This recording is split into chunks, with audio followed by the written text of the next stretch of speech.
আমার কাছে কিতাব আছে, ওয়াজাআত সাকরাতুল মাউতি বিল হক, এটা আরবি কিতাব, এটার নামে এটাই আমি পড়ছি এখানে, এটাই আমি আলোচনা করতে চাচ্ছি অল্প একটু।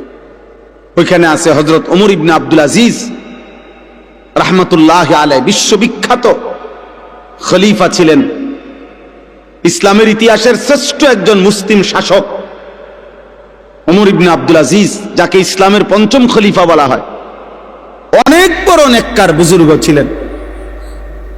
ওই কিতাবে লিখছে উনি মাঝে মাঝে কবরস্থানে যাইতেন, আর কবরস্থানের দিকে তাকাইয়া নিজে নিজে বলতেন, ইয়া মাউতু মাজা ফাআলতা বিল আহিব্বা, হে মৃত্যু, হে কবর, বলো না আমার বন্ধুদের সাথে তুমি কি করেছো, আমার বন্ধুরা কোথায়? আইনাল আহবাব আইনাল আসদিকা আইনাল জুল্লাস আইনাস সাম্মার। অর্থ হলো আমার বন্ধুরা কোথায়, আমার ভালোবাসার মানুষগুলো কোথায়, আমি যাদের সাথে বসতাম তারা কোথায়, আমি যাদের সাথে রাত জেগে গল্প করতাম আমার সেই বন্ধুরা কোথায়, তুমি তাদের সাথে কি করেছো, তারা কই এখন? হযরত ওমর ইবনে আব্দুল আজিজ বলতেন যে কবর আমাকে জবাব দিত, কবর যেন আমাকে বলে, হে ওমর ইবনে আব্দুল আজিজ, তোমার সেই বন্ধুদেরকে আমি চোখ খুলে ফেলছি, তাদের হাতের কনুই থেকে তাদের শরীর আলাদা করে ফেলছি, তাদের পা হাঁটু তাদের শরীরের গোশত হাড্ডি রেজা রেজা করে পাউডার করে মাটির সাথে মিশায় দিছি।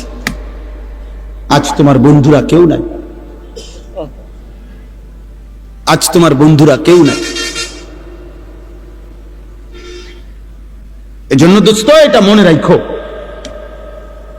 আজকে তো ওলামায়ে কেরাম চোখের পানি দিয়ে, মহব্বত দিয়ে, ভালোবাসা দিয়ে কত আহাজারি করতেছে তোমাদের কাছে। জীবনের সবচেয়ে বড় আফসোসের বিষয় রে ভাই, একটা ছেলে হলে মনে রাখো, এর চাইতে লজ্জা, এর চাইতে দুঃখ আর কি হইতে পারে যে বছরের পর বছর, দিনের পর দিন ওলামায়ে কেরাম মুসলমানের কাছে একটু নামাজ ভিক্ষা চাইতে আছে, যে কত নামাজ পড়েন। এটা কোনো হিন্দুর কাছে বলতেছে না, এটা কোনো ইহুদিরা বলে না, মুসলমানের কাছে বলতেছে। এর চাইতে আফসোস আর কি হইতে পারে? বুঝেন না হিসাবটা? বলো ছেলেরা, বাপ তোমরা নিজেরা পরিচয় দিচ্ছ মুসলমান, তুমি বলো তোমার বাবা মুসলমান, মা মুসলমান, তুমি মুসলমান। যতবার তোমার ধর্মের পরিচয় জিজ্ঞাসা করছে ততবারই তুমি বললা ধর্ম তোমার ইসলাম, রব তোমার আল্লাহ, নবী তোমার মুহাম্মদুর রাসূলুল্লাহ সাল্লাল্লাহু আলাইহি ওয়াসাল্লাম, কিতাব তোমার কোরআন, তুমি বললা তুমি মুসলমান। হায়, অথচ খোদার 365 দিন, এক বছর এমন পার হয়েছে যেই এক বছরে নাফরমান কোনদিন ফজরের নামাজ পড়ে না।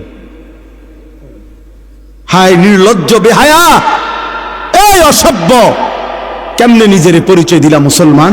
মুসলমান এত বড় জানোয়ার হয়? মুসলমান 365 দিন নামাজ পড়ে না, এটারে মুসলমান বলে? তোমার বিবেকে কি বলে? তোমার ইনসাফে কি বলে বেটা?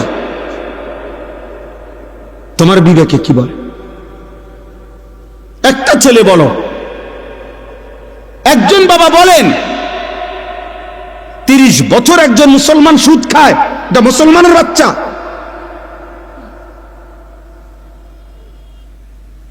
একটা মুসলমান 30 বছর ওজনে কম দেয় প্রত্যেক দিন, এটা মুসলমান? একটা মুসলমান বুঝি প্রত্যেক দিন নর্তকীর ছবি, নাটক, সিনেমা, নাচ, গান, টেলিভিশন দেখবে, এটা মুসলমান? একটা মুসলমান বুঝি 60 বছর পর্যন্ত বিড়ি সিগারেট খাবে, এটা মুসলমান? একটা মুসলমান বুঝি 60 বছর বয়সও কথায় কথায় গালিগালাজ করবে, এটা মুসলমান? ইনসাফ বলো ভাইয়া। যদি মানুষ হয়ে থাকো, জানোয়ার না হও, যদি ইনসান হও, যদি মায়ের পেটে জন্ম নিয়ে থাকো, যদি কোনো মুসলমান মার দুধ খাইয়া থাকো ছেলে, তাহলে মুসলমান এত বড় নিকৃষ্ট কেমনে হয়?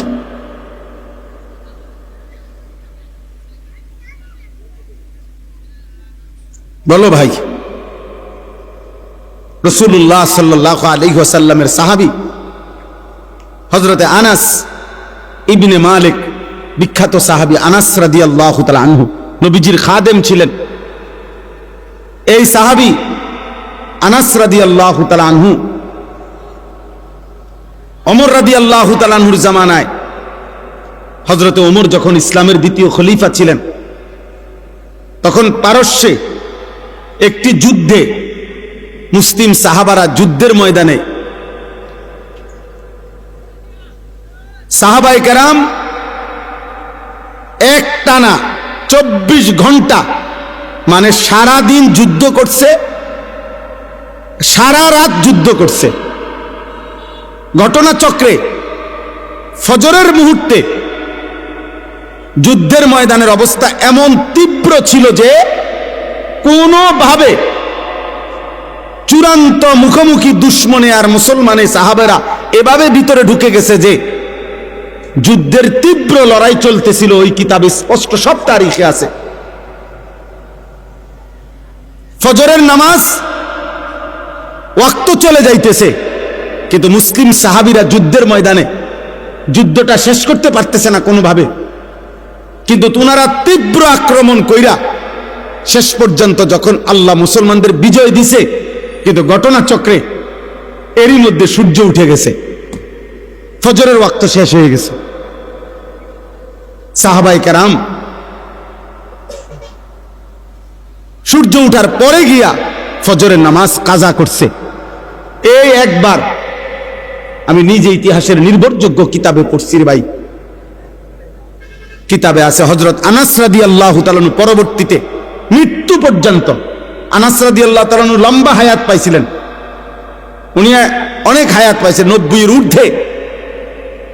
পরবর্তী একেবারে বৃদ্ধ অবস্থায়ও যখনই ওনার কাছে ওই যুদ্ধের ঘটনা বলতো, মুসলমানদেরকে আল্লাহ বিজয় দিছেন, উনিও ছিলেন ওই যুদ্ধে, উনি অজরে কাঁদতে শুরু করতেন,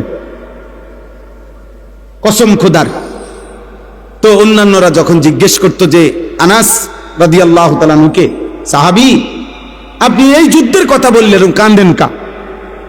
এই যুদ্ধে তো মুসলমানদের পরাজয় হয় নাই, বিজয়ী হয়েছে, আপনি কাঁদেন কেন? উনি বলছে আল্লাহর কসম, এটাই তো সেই যুদ্ধ যেই যুদ্ধ জীবনে আমার একবার ফজরের নামাজ কাজা করে ফেলছে।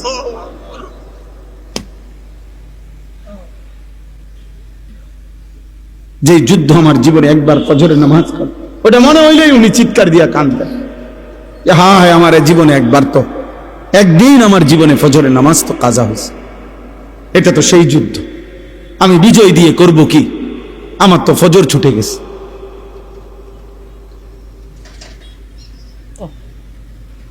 পুরা হায়াতে একদিনের একটি ফজরের নামাজ কাজা হয়েছে, ছেড়ে দেয় নাই। এর জন্য দোস্ত এই পরিমাণ কাঁদছেন যে মৃত্যু পর্যন্ত কাঁদছেন, মৃত্যু পর্যন্ত এই কথা মনে রাখছেন। 18 বছর 20 বছরের প্রিয় ভাই, কিশোর নওজোয়ান সন্তান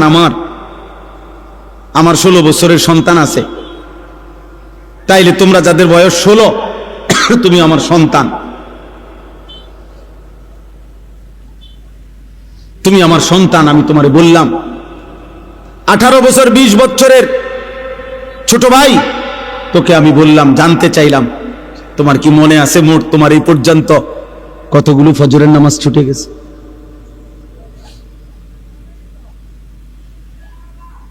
বলো ভাই। হুজুর এই মাত্র ফজরের নামাজের কথা বললে, আহা, রাসূলুল্লাহ সাল্লাল্লাহু আলাইহি সাল্লাম স্পষ্ট বলছেন, লা ইয়াশহাদুহুমা মুনাফিকুন, এশার নামাজ এবং ফজরের নামাজে উপস্থিত হয় না কে? নবীজি পরিষ্কার বলছে, মুনাফিকুন, মুনাফিক। নবীজি স্পষ্ট বলছে যে ফজরের নামাজ পড়ে না সে মুনাফিক, যে এশার নামাজ পড়ে না সে মুনাফিক। তো সুপারিশ মিলবে কার থেকে বাবা? হ্যাঁ, যিনি সুপারিশ করবেন উনি তো তোমাকে বললেন মুনাফিক। তো তোমার সুপারিশ করবে তোমার কোন আব্বায়, তোমার কোন বাপে সুপারিশ করবে? হ্যাঁ, সুপারিশ কি? নবীর সুপারিশ মানে এটার কোনো নিয়ম কানুন নাই। নবী সাল্লাল্লাহু আলাইহি সাল্লাম দুনিয়াতে নাফরমান, মৃত্যু পর্যন্ত বিড়ি খাইতে থাকবে, আর মরলেই হাসর ময়দানে নবী সুপারিশ করে জান্নাত, এই তো না? সুদ খাইতে খাইতে কবরে যাবে, নবীজি হাসরের ময়দানে জান্নাত দিয়ে দিবেন সুপারিশ করে, এই তো সুপারিশ নাকি? কথা বলেন না কেন? এই সুপারিশ। তুমি যুবক নারী দেখতে দেখতে, উলঙ্গ ছবি দেখতে দেখতে, আরে নাফরমান বেনামাজি, এই সেজদাবিহীন কপাল নিয়ে তুমি কবরে যাইবা, আর নবী তোমারে সুপারিশ করে জান্নাত দিয়ে দিবে, এইটা নি সুপারিশের অর্থ? কে বলছে এই কথা? কোনো নিয়ম কানুন নাই, কোনো কাগজপত্র নাই, কোনো ফাইলপত্র নাই। আহা আহ, ধোকা দিছে অনেকের, যে কতক্ষণ ডুললে আর গজল গাইলে আর দুইয়ান দুইয়ান জিলাপি খাইলে আর মুখে শুধু কইবা বিড়ি খাও আর সিগারেট খাও, সুদ খাও আর ঘুষ খাও, বেড়ি তোমার পর্দা করুক বা না করুক, হালাল হারাম মানো আর না মানো, শুধু কইবা নবীরে ভালোবাসি। এটা মুখে কইলে সারবো, এটা মুখে কইবা শুধু, এটা মুখে শুধু বলবা, গুনাহ ছাড়তে হবে না, বন্দেগী করতে হবে না, এমনি এমনি সুপারিশ হয়ে যাবে। সুপারিশের মানে এই হাউজে কাউসারের পানি, আপনি সাফ কলের পানি, আপনি সিপ দিবেন আর পানি ফেরে যাব। এটার জন্য কোনো কাগজপত্র দেখাইতে হবে না, এটার জন্য কোনো আমলনামা দেখাইতে হবে না। তাহলে এই জন্য একটা ছেলেকে বললাম, একজন বাবাকে বললাম, যারা ফজরের নামাজ, আমার শায়েখ, আমার হুজুর, আমার উস্তাদ, আমার মুরব্বী বলছেন, আমি এই জন্য ওই কথার তাকিদ করলাম। ফজরের নামাজ মুমিনের নামাজ, ফজরের নামাজ দ্বারা, প্রিয় ভাই ছেলেরা, বাবা শোনো বাপ, এটা কঠিন কিছু না, মোটেই কঠিন কিছু না। 4 রাকাত নামাজ কঠিন না, একটা মোবাইলে অ্যালার্ম দিয়ে রাখলেও উঠা যায়। আবার ঘুমাও, ফজরের পরে লাগলে তোমার ঘুম বাকি থাকলে তুমি আবার ঘুমাইও, ফজরের নামাজ পড়ার চেষ্টা না করলে। বিশ্বাস করেন এটা জরুরি বিষয়, এটা জরুরি বিষয়। ফজরের নামাজ অভ্যস্ত হইতেই হবে। রাসূলুল্লাহ সাল্লাল্লাহু আলাইহি ওয়াসাল্লাম বলছেন এটা, যে ফজর পড়ে না সে মুনাফিক। হযরত আব্দুল্লাহ ইবনে ওমর রাদিয়াল্লাহু তাআলা আনহুমা বলছেন, নবীজির জামানায় ফজরের নামাজের অনুপস্থিতি দেখে আমরা মুনাফিক চিনতাম। হযরত আব্দুল্লাহ ইবনে মাসউদ বলছে, নবীজি সাল্লাল্লাহু আলাইহি সাল্লাম কারো ঈমানের ব্যাপারে সন্দেহ করলে তাকে ফজরের নামাজে তালাশ করতেন, যদি ভাবতেন সে মুনাফিক কিনা, তাহলে তাকে ফজরের নামাজে তালাশ করতেন। 2 দিন 3 দিন ফজরে অনুপস্থিত দেখলে নবী বলতেন, হ্যাঁ আমি এমনটাই ভাবছিলাম যে আসলে সে মুমিন না মুনাফিক। এই জন্য দোস্ত, সব ছেলেরে বলি, প্রিয় ভাই আমার এই কথা মনে রাখো, জুমার নামাজ দিয়া, জুমার নামাজের অনেক ফজিলত, কিন্তু জুমার নামাজের মাধ্যমে মুমিন এবং মুনাফিক চিহ্নিত হয় না ফজরের নামাজ দিয়া। ফজরের নামাজ, ফজরের নামাজ, তুমি তো মনে করছো জুমার নামাজ, না না, জুমার নামাজের নেকি আছে অনেক, কিন্তু তুমি মুমিন নাকি মুনাফিক এটা পার্থক্য করার প্রমাণ, মাপকাঠি হলো ফজরের নামাজ। ফজরের নামাজ